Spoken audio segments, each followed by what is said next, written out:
prenez le transport qu'ont des gens tous. Je m'en fous. Enfin, je vais pas. Non, pas du tout。露出一脸不以为意的表情，这是旅居法国的台湾人上街访问当地民众对新冠疫情的看法，没想到答案却让人听到傻眼。Enfin, moi, je veux dire, en plus, je suis blanche, donc si je vais tousser, bah, y a personne qui va mal me regarder. Mais c'est plutôt si j'étais asiatique, je pense. Enfin, je pense que c'est plutôt la communauté asiatique qui doit mal le vivre. Bah, à mon avis, bah, c'est genre comme une grippe, mais juste un peu plus grave, et sinon c'est tout quoi. 话一说完，还耸了一下肩膀。其实欧美人士对待新冠肺炎疫情都保持着不要过度恐慌的想法，再加上没有戴口罩的习惯与观念，让他们面对疫情时与亚洲人的做法大不同。于是有大陆 YouTuber 拿口罩给德国男子戴戴看。Try yourself first. Like that? Whoa!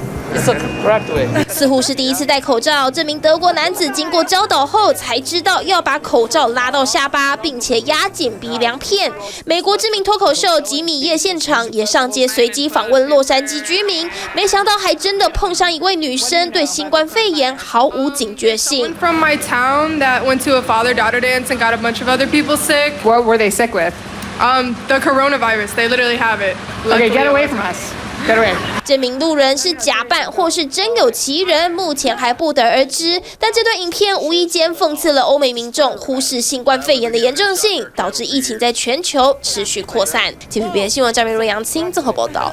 网上看新闻，请下载 TVBS App 或直接按订阅 TVBS 新闻频道。